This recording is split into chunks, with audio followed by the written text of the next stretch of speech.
በአንድ ወቅት እጅግ ውብ የሆነችና የተራራው ግርማ ያላት ምድር ነበረች። የዚህን ምድር ሕዝቦች በአንድነት የሚኖሩ አባቶቻቸውም እጃቸውን ወደ እግዚአብሔር የዘረጉ ሕዝቦች ነበሩ። ነገር ግን ዘመናት እየገፉ ሲሄዱ በምድሪቱ ላይ ጭጋግ መውረድ ጀመረ። ወንዞቿ በችግር ተራሮቿም በውዝግብ ተጋረዱ። የኑሮ ሸክም የሕዝቡን ትከሻ አጎነበሰው። እርስ በርስ መተማመን እንደ ጠዋት ጤዛ በፀሐይ ተኖ ጠፋ።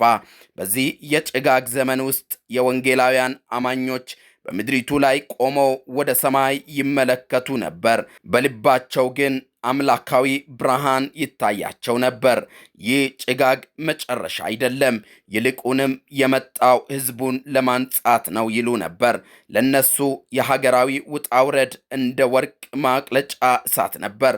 ወርቅ በእሳት ሲፈተን ከቆሻሻው ተለይቶ እንደሚጠራ የኢትዮጵያ ሕዝብ በዚህ ፈተና ውስጥ እያለፈ ያለው ከክፋትና ከራስ ወዳድነት ለመንጻት እንደሆነ ያምኑ ነበር። እነርሱ እንደሚያምኑት የቤተ ክርስቲያን ሚና በዚህ ወቅት እንደ ንጉሥ ሰለሞን ቤተ መቅደስን መገንባት ሳይሆን እንደ ነቢዩ ኤልያስ በጸሎት ሰማይን መክፈት ነበር። ንስሐ የድል በር ነው የሚለው መልእክታቸው እንደ ንፋስ በየቦታው ይነፍስ ነበር። ፖለቲካዊ ውይይቶች የሚበዙበት ስፍራ ሁሉ እነርሱ በመንፈሳዊ መድረክ ላይ ቆመው የመፍትሄው ቁልፍ ያለው በመንግስታት ስልጣን ሳይሆን በሕዝቡ ልቦና ለውጥና በእግዚአብሔር ምሕረት ላይ መሆኑን ይናገሩ ነበር። በራእያቸው ይህንን ምድር ከጭጋጉ ስትወጣ ልክ እንደ ኮከብ በምሽት እንደምትደምቅ ያያሉ። ከኢትዮጵያ የሚወጡ የሰላም መልእክቶች ለዓለም ወንጌልን እንደሚናገሩ የተበታተነው ሕዝብ ተመልሶ በአንድነት እንደሚቆም ይሰብካሉ። ኢትዮጵያ እጆቿን ትዘረጋለች የሚለው ጥቅስ ለነሱ ዝም ብሎ ታሪክ ሳይሆን በቅርብ የሚፈጸም የትንቢት ማህተም ነበር። ኢትዮጵያ አሁን ያለችበት ሁኔታ የውድቀት ማሳያ ሳይሆን ለታላቅ ትንሣኤ የተዘጋጁበት የምጥ ጊዜ ነው። ከጭጋጉ በኋላ የሚወጣው ንጋት ለሀገሪቱ ብቻ ሳይሆን ለሌሎችም ብርሃን የሚሆኑበት ጊዜ እንደሚሆን በጸሎቶቻቸውና በስብከቶቻቸው ተስፋ ያደርጋሉ። ይህ መልእክተኛ ሚዲያ ነው። ነቢይት በጸሎት አበራ ትባላለች። ከእግዚአብሔር ዘንድ ራእይ አየው በማለት መልእክቷን ለሕዝቡ ታቀርባለች። እንዲህም በማለት በኢትዮጵያ ታላቅ ጦርነት ሲሆን ተመለከትኩኝ። አንዳንዶቹ የሕግ አካላትን ልብስ የሚመስል ልብስ በመልበስ አደገኛ የሆነ አደጋ በሕዝቡ ላይ ለማድረስ የተዘጋጁ አካላትን ተመለከትኩኝ በማለትም ትናገራለች።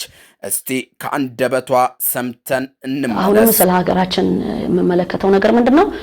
የጦርነቱ ማብቂያ የሚደመደመው በህዝብ ተሳትፎ ነው። የህዝብ ተሳትፎ ልክ ለልማት እንደሚሳተፍ ግን ጦርነት ላይ ህዝብ ሁሉ ሲሳተፋየው ለመጨረሻ ጊዜ ምንድነው የምመለከተው?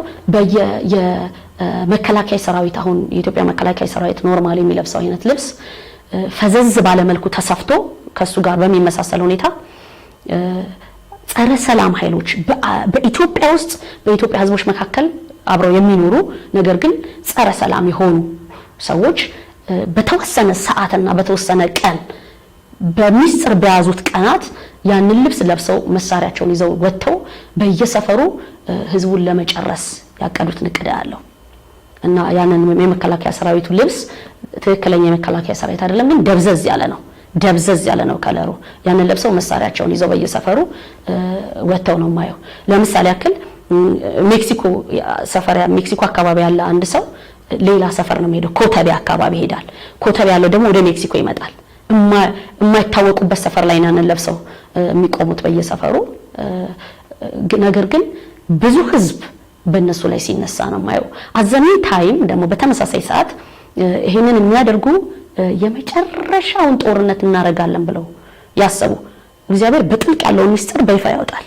ጠላት በስውር የጠነሰሰውን ጥንስስ እግዚአብሔር በአደባባይ ይደፋዋል። ይሄ የእግዚአብሔር ባህሪ ነው። እግዚአብሔር ሚስጥራትን በይፋ ይገልጣል። ጠላት በስውር ያሰበውን የቀመረውን ቀመርና ይሄ ነገር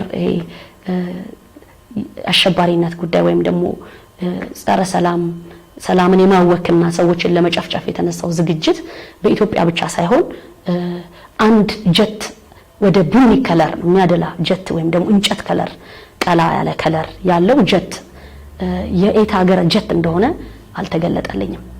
ህንጻን ሰብሮ ሲገባ ለሶስት ጊዜ በኢትዮጵያ ከተማ ውስጥ የሚገኘውን አንድ ህንጻ ሰብሮ ሲገባ ያለው በህንጻውን ደርምሶት ሲያልፋ ያለው ቀጠን ያለ እንደ ጀት ነው። በጣም ትልቅ ሂውጅ አይደለም፣ እንደ አውሮፕላን ወይም ጀት ነገር ነው። እንደዛ ነው ማየው። ከለሩ ቀላ ያለ ነው። እንደዚህ አይነት እኔ አውሮፕላን አላየውም በኢትዮጵያ ውስጥ። የኢትዮጵያ አውሮፕላን ያልሆነ በኢትዮጵያ አየር መንገድ ውስጥ ግን አልፎ መሄድ ልክ ያ ይከሰታል። ያ እንደተከሰተ እንደገና ደግሞ እነዚህ የፌደራል የሚለብስ የመከላከያ ሰራዊት የሚመስለውን የለበሱ ሰዎች ጸረ ሰላም ኃይሎች እነሱም ለመተኮስ በተዘጋጁበት ህዝቡ ግልብጥ ብሎ ከየቤቱ ባለው ነገር ግማሹ በዱላ ግማሹ በኩብልስቶን ሲጨፈጭፋቸው አይቻለሁ። ግልብጥ ብሎ ተውባ የሌለው ህዝብ የኢትዮጵያ ህዝብ እንዳለ ግልብጥ ብሎ ሲጨፈጭፋቸው በዚሁ ጦርነቱ ሲደመደም አያለሁ። ኢየሱስ ክርስቶስ ጌታ ነው። እንደ እግዚአብሔር ያለ ማንም የለም። ይሄ ከሆነ በኋላ አንድ አካባቢ ላይ ኢትዮጵያ ውስጥ ኢየሩሳሌም ተብሎ የሚሰየም ቦታ አለ። አስተውሉ። ኢየሩሳሌም ተብሎ የሚሰየም ኢትዮጵያ ውስጥ ሲያም የሚሰጠው አካባቢ እንዳለ በመንፈሳ ያለው። እንግዲህ እንደዚህ እንላለን፣ እግዚአብሔር ጣልቃ ይግባ።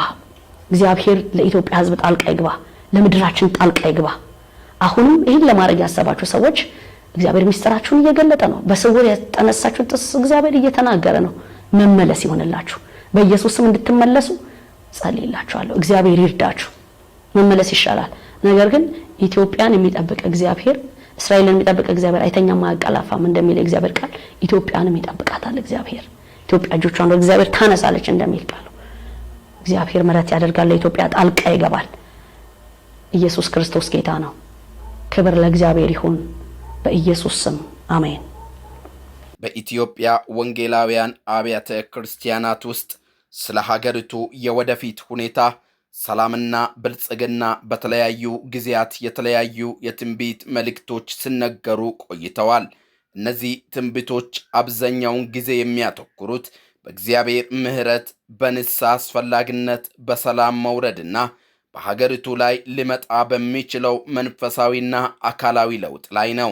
ኢትዮጵያ በታሪኳ ውስጥ በተደጋጋሚ የፈተና ማዕበል ሲገጥማት፣ የወንጌላውያን አብያተ ክርስቲያናት መድረኮች ደግሞ ለተስፋ መሸሸጊያ ነበሩ። የነቢያት ድምፅ በየዘመኑ ሲያስተጋባ የሀገሪቱን ታሪክ ከምድራዊ ክስተቶች ባለፈ በመንፈሳዊ መነጽር ይመለከቱት ነበር። ውድ የመልእክተኛ ሚዲያ ተከታታዮች ለዚህ ቻናል አዲስ ከሆኑ ሰብስክራይብ፣ ላይክ እንዲሁም ለሌሎች እንዲደርስ ሼር በማድረግ ቤተሰብ ይሁኑ። ይህ መልእክተኛ ሚዲያ ነው።